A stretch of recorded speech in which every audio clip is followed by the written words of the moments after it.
Sinduscom no ar, o podcast do Sindicato da Indústria da Construção Civil do Paraná, região Noroeste. Olá, está começando o Sinduscom no ar, mais um podcast da Sinduscom. Eu sou Fernanda Sodi, jornalista, e hoje vamos falar um pouco mais sobre o mercado imobiliário, o mercado da construção civil. Temos 3 profissionais, engenheiros de diferentes regiões do nosso país, então vai ser uma conversa muito rica para poder trocar todas essas informações. Vamos começar então apresentando o Paulo Muniz, engenheiro civil de Brasília, empresário, vice-presidente da CEBIC Região Centro-Oeste, sócio da Combral e ex-presidente da ADM, Associação de Empresas do Mercado Imobiliário. Tudo bom, Paulo? Tudo bem, Fernanda, é um prazer estar aqui com vocês, aqui no Sinduscom Paraná, Oeste Paraná, né? E é um prazer muito grande poder estar com vocês aqui. A gente vai conversar bastante daqui a pouquinho. Agora, Renato Michel, também engenheiro, presidente do Comitê de Economia da CEBIC, foi presidente do Sinduscom Minas Gerais e é sócio da SEB Engenharia. Renato, é um prazer recebê-lo aqui hoje. Prazer é meu estar com vocês aqui no Sinduscom Paraná Noroeste, sempre um prazer estar aqui com os amigos de Maringá. Agora é o Rogério Abico, que está como nosso presidente do Sinduscom Paraná Noroeste, engenheiro também, trazendo a experiência da construção civil na nossa região, né? Rogério, tudo bom? Tudo bem, Fernanda. É um prazer estar aqui, recebendo o Renato e o Paulo, né, e fazer essa conversa, esse bate-papo bem descontraído, né, de região de BH, região, né, do Distrito Federal, e eu também vou passar um pouquinho da minha experiência, apesar que minhas obras estão todas no estado de São Paulo, né? Sim, então, trazendo a experiência do estado de São Paulo, né? Lá. De grandes centros, né? Então é bacana a gente falar que o mercado imobiliário no Brasil, né, da construção civil, ele passa por altos e baixos, mais altos do que baixos. A gente sabe que isso é muito importante, um mercado de grande investimento, um mercado pujante que emprega muita gente, né? Isso que é bacana a gente destacar. Lá na região do Distrito Federal, como você vê o mercado hoje, o mercado da construção civil? É um mercado realmente pujante. Nós temos uma carência imobiliária no Brasil todo, não seria diferente no Distrito Federal. E hoje nós temos um momento muito promissor, tendo em vista que até 5, 6 anos atrás nós tínhamos muita dificuldade com a burocracia, na obtenção de aprovação de projetos, na obtenção de habites. Chegamos a ter 15 mil unidades prontas há 10 anos atrás, que levaram 2, 3 anos para conseguir um habite, discutindo firulas. Então isso nós superamos, né? Fizemos algumas mudanças nas leis, aprovamos leis muito importantes de uso do solo, agora recentemente o plano de preservação do plano urbanístico de Brasília, ali do plano piloto, né? E, então isso discutimos aí há mais de 15 anos que a gente vinha discutindo isso, então isso dá um momento muito interessante para o mercado e organiza o mercado. Sim, né? Sim. E também conseguimos uma aprovação para parcelamentos urbanos. Nós tínhamos um problema muito grave de parcelamentos ilegais e agora nós demos uma facilitação para promover a legalização e com isso ter uma oferta mais equilibrada. São questões que você luta lá em Brasília, mas que ajudam o mercado no geral, no Brasil inteiro, né? Infelizmente é uma regra no Brasil, né, e que a gente vem tentando superar, principalmente o problema da burocracia. Né? Nós vimos, inclusive, recentemente, segunda-feira, nós tivemos um encontro nacional da indústria da construção e vimos o próprio presidente da República reclamando da burocracia. Então, acho que a gente tem conseguido avançar nesse sentido e o mercado imobiliário, então, com isso, consegue trabalhar com mais facilidade. Né? Ganha com isso, com certeza. E a sociedade ganha. Sim, né? Com certeza. Agora, Renato, trazendo experiência de Minas Gerais, lá de Belo Horizonte, como está o mercado imobiliário da construção civil? Está aquecido nesse momento? Sem dúvida, Fernanda. Eu gostaria de destacar aqui, depois da fala do Paulo, né, o momento que a construção civil vive no nosso país, principalmente aquela que a gente chama de construção de edifícios, né? Porque a construção civil também tem o setor de infraestrutura, também tem o setor de serviços especiais, mas falando um pouquinho mais sobre o setor de construção de edifícios, a pandemia ressignificou o valor do imóvel para a família brasileira. Sim. Então, nesse pós-pandemia, eu sinto que as famílias elas valorizam ainda mais a casa própria. Todo mundo quer ter qualidade de vida, quer ter espaços adequados para o trabalho em casa, para as crianças estudando em casa. Então isso realmente impulsionou muito o mercado imobiliário do Brasil, e em Belo Horizonte não foi diferente nesses últimos anos. Os números mostram isso, né? A construção civil brasileira entrou na pandemia com aproximadamente 1.950.000 trabalhadores a nível Brasil e bateu aí recentemente aí os 3 milhões de trabalhadores, ou seja, nós agregamos mais de 1 milhão de novos postos de trabalho durante a pandemia. Isso precisa de ser dito, isso mostra a força do setor, mostra a importância do investimento no setor da construção civil, porque é um investimento que ele rapidamente se transforma em emprego e renda, né? É espetacular, né? No momento de crise gerar tantos empregos, né? A construção civil, né, durante a pandemia, foi o que segurou a economia do país. Enquanto alguns setores estavam desempregando, demitindo, a construção estava contratando. Isso foi muito importante para a retomada econômica do nosso país no pós-pandemia. Certo. E tem algum perfil aí, Rogério, você observa lá em São Paulo, do que estão buscando aí no crescimento da construção civil, se são apartamentos maiores, menores, algo mais indo para a área comercial? Tem algum perfil que está aí apontando no crescimento? Fernando, eu vejo que o perfil de apartamento, eu acho que em termos a nível nacional é sempre o mesmo. O que muda é o perfil, é a infraestrutura que é oferecida. E a gente vê que nacionalmente a infraestrutura hoje é o que chama mais atenção das famílias. É o que o próprio Renato e o Paulo colocaram.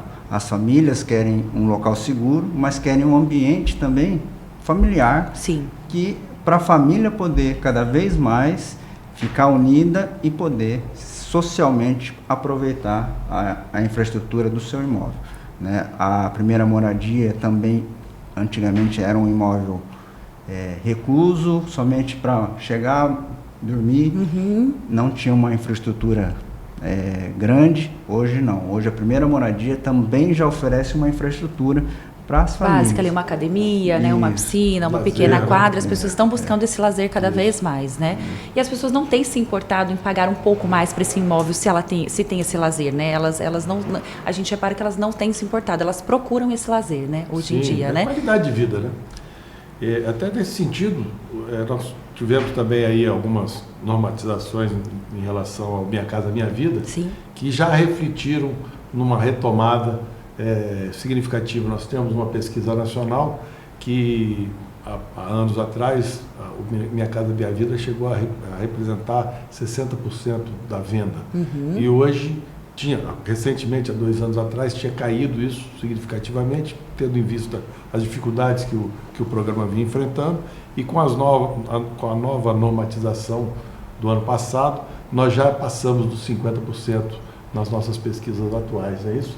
Então isso também é muito interessante, porque esse mercado de baixa renda, ele faz uma indução de todo o mercado. É um termômetro, né? É um termômetro, né? E a pessoa compra o primeiro imóvel, mas a tendência é buscar o segundo, e aí você vai tendo aí um upgrade. O upgrade, né? de imóveis maiores. Essa colocação, né, do Paulo, Fernando, é uma colocação extremamente importante, né? Porque a habitação, ela é muito mais do que a habitação em si, né? A habitação dá dignidade para a família, a habitação traz condições de saneamento, né? De água tratada, de esgoto tratado, de segurança para aquela família, né? Até para que a família possa desenvolver melhor o seu trabalho, tenha tranquilidade, né?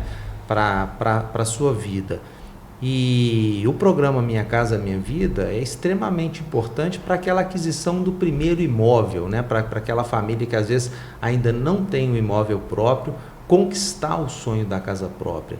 E dentro disso, né, Paulo, é extremamente importante a gente falar do financiamento imobiliário, né? Do funding, que a gente chama, da onde vem o recurso para financiar essa aquisição da casa própria. No Brasil, tradicionalmente, nós temos o FGTS, o Fundo de Garantia por Tempo de Serviço, que financia o Minha Casa Minha Vida, que tem sido assim extremamente importante, né, para sustentar esse crescimento do Minha Casa Minha Vida. No ENIC, né, que tivemos essa semana em Brasília, o ministro das Cidades dizia, né, que no ano passado esse ano foram 600 mil unidades assinadas, né, do Minha Casa Minha Vida. Então a gente precisa de ter a consciência da importância da habitação, né, da importância do setor da construção civil para que essas habitações elas aconteçam, e da importância do fundo de garantia para o financiamento, não do consultor, mas das famílias que estão adquirindo o seu primeiro imóvel. É isso que a gente ia chegar, né? O brasileiro, ele necessita, né, desse programa de crédito realmente para conseguir ter o seu primeiro imóvel, às vezes até o segundo, terceiro, ali na hora de fazer esse upgrade, ele conta com crédito, o brasileiro, né? ele normalmente ele não tem poupança, não. Né?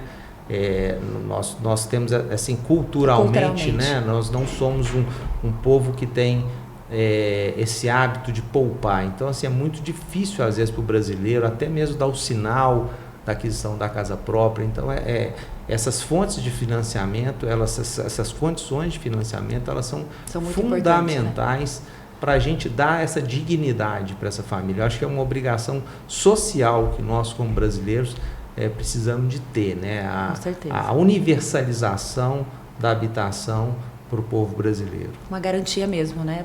Para que eles consigam, né? E como que está hoje o mercado aí do crédito? Esse giro, essa facilidade proporcionada pelo Fundo de Garantia na primeira moradia que faz com que as famílias consigam fazer o upgrade para as próximas moradias. A família vai crescendo, né? Precisa de um apartamento maior. Os filhos crescem, a esposa consegue uma segunda renda para a família, e isso proporciona a capacidade daquela família fazer o upgrade para o próximo imóvel. Verdade. Né? Então, é esse ciclo que faz com que o FGTS, as famílias crescendo, fazem com que os imóveis girem, né? E o nosso setor cada vez mais produza imóveis, tanto Minha Casa Minha Vida, como o de classe média. E classe alta e assim por diante, né? Acabam todas as classes financiando mesmo. E esse problema do FGTS é uma preocupação muito grande nossa lá na CEBIC, né, Rogério? Porque nós temos visto um ataque ao FGTS com saque aniversário, com consignado, e o FGTS foi criado para poder exatamente fomentar a construção da casa própria e também a infraestrutura, né? Toda a parte de esgoto, água, novos arruamentos, né? Transporte até. Então o FGTS é um fundo extremamente importante para o nosso setor, e com um detalhe, porque nossas empresas geram empregos formais e que realimentam o FGTS, o fundo. Então, para cada emprego que nós geramos, nós estamos realimentando o fundo de garantia. A roda não para de girar, né? Então, nós temos uma luta aí muito grande para mostrar para o governo que nós não podemos, e que hoje, tendo em vista essa dificuldade que a poupança vem enfrentando, as taxas de juros muito altas, a poupança teve uma queda, hoje é a principal fonte de fomento do mercado imobiliário, principalmente de baixa renda, o FGTS. Então, a gente não pode, é o nosso principal funding, e nós não podemos atacá-lo como está sendo atacado hoje. Sim, e isso é muito importante, né? Duas coisas muito importantes que o Paulo colocou, né, sobre essa questão do saque aniversário do FGTS. Quer dizer, a aplicação do FGTS na construção, seja em edificação, seja em infraestrutura, seja em qualquer outro serviço, ela gera emprego no Brasil, ao passo que às vezes aquele recurso que é drenado para o saque aniversário, ele vai para um consumo, né, que no fundo você está gerando emprego na China. Não está gerando aqui no Brasil, não está gerando aqui no Brasil. Então você deixa de retroalimentar um novo emprego, né, é mais um trabalhador que também vai recolher para o fundo de garantia. E uma coisa também muito importante que o Paulo falou sobre o SBPE, né, o Sistema Brasileiro de Poupança e Empréstimo, a nossa poupança, né, que às vezes fica... tem uma baixa competitividade quando você tem momentos como o que a gente vive de taxa de juros elevada, né? Então, assim, a gente gostaria de ver o Brasil com taxas de juros aí um pouco mais comportadas, para que a poupança voltasse a ser uma aplicação competitiva. Vai valer a pena, né? Exatamente, para que esse recurso também possa ser direcionado para o financiamento de imóveis de uma forma geral, né? O FGTS atendendo ao Minha Casa Minha Vida, que o teto é R$350 mil, e a poupança atendendo o restante do mercado. Como o Rogério falou, o Minha Casa Minha Vida é a porta de entrada, né? Mas aquela família, a partir do momento que ela tem dignidade, a dignidade que o imóvel proporciona, ela vai conseguir melhorar de vida em um curto espaço de tempo, ela vai conseguir migrar para um imóvel maior, né? E isso vai movimentando o nosso mercado, gerando emprego e renda nas nossas cidades. E a gente também vê muito forte ainda no Brasil, culturalmente, o mercado imobiliário como uma tendência de investimento, né? Para as pessoas que têm aí um poder aquisitivo, eles continuam ainda investindo em imóveis, vendo que é um investimento seguro, né? Que eles têm ali realmente uma confiança muito grande. Isso acaba também girando, né, a economia de uma maneira muito bacana, né? Sem dúvida. Nesse sentido, eu queria destacar aqui um outro tema que a gente ainda não falou, que é a reforma tributária, né?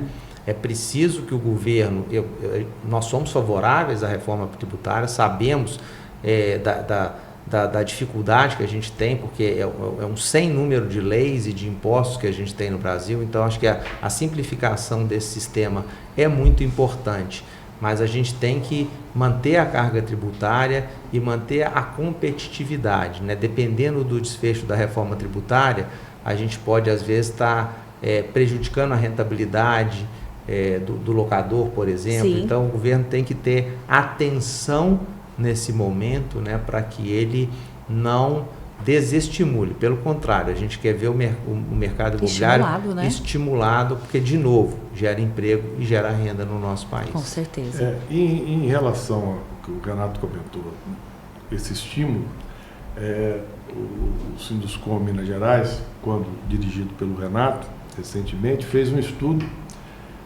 mostrando exatamente não só a indução na cadeia produtiva, que é uma cadeia produtiva quase que 100% nacional, né? Gerando emprego formal.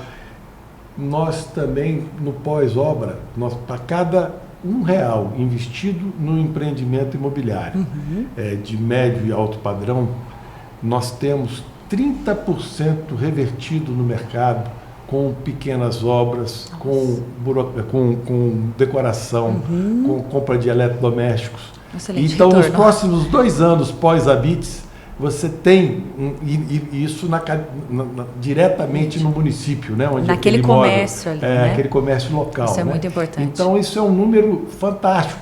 Sim. Porque mesmo depois de pronto, com toda a cadeia produtiva que teve por trás dele, ele ainda induz no mercado. A continuidade, né? A Várias outra cadeia, né? Então, foi a primeira vez que a gente conseguiu demonstrar isso. Era algo que a gente já sabia, mas que a gente conseguiu demonstrar. Quer dizer, a partir do momento que uma família recebe as chaves de um apartamento, ela tem que comprar cortina, box, espelho, metais, eletrodomésticos, armários, móveis. Tudo então ali tem fazer uma série de setores, né, que dependem da construção civil indiretamente para a comercialização dos seus produtos. Então, profissionais liberais que ela contrata também, né, um arquiteto para fazer a decoração, né, alguém para fazer a limpeza, tudo gira, né? Então, isso assim, tudo. É um raciocínio também muito interessante, mostrando mais uma vez a força do setor da construção civil, a importância do setor para a economia das nossas cidades. Com certeza, Rogério. Você quer daí Fernando, vale salientar que hoje nós estamos aqui em Maringá fazendo o podcast Sinduscom. Mas nós estamos conversando com o Renato, de BH, Paulo, do Distrito Federal, e mostra isso como o setor realmente, a gente sempre fala, o setor é pujante, o setor é unido, o setor gera, né, trabalho. Com certeza. Né? E isso mostra como nós estamos alinhados, independente do estado que nós estamos, né? Fazemos parte da CEBIC, da Câmara Brasileira da Indústria da Construção, direcionado para uma mesma linha. Isso aí, as lutas são as mesmas, né? As lutas são as mesmas e as batalhas, né, são duras, né? Às vezes perdemos e às vezes ganhamos. O Renato falou da reforma tributária, né? O Paulo falou do fundo de garantia, E a luta é a mesma para nós aqui também. Então nós unimos força para que o setor continue sendo pujante e gerando muito emprego. Movimentando esse país, né? É isso mesmo. Gente, gostaria muito de agradecer por esse bate-papo aqui no Sinduscom no Ar e até uma próxima oportunidade. Aguardo vocês. Agradeço. Sejam bem-vindos à nossa cidade e até a próxima. Gente, vamos ficando por aqui. Muito obrigado. Foi um prazer estar nesse bate-papo tão interessante, falando aí do mercado imobiliário, nosso mercado no nosso país, que é muito pujante, vai continuar com muita força. Até a próxima. Sinduscom no Ar, o podcast do Sindicato da Indústria da Construção Civil do Paraná, região Noroeste.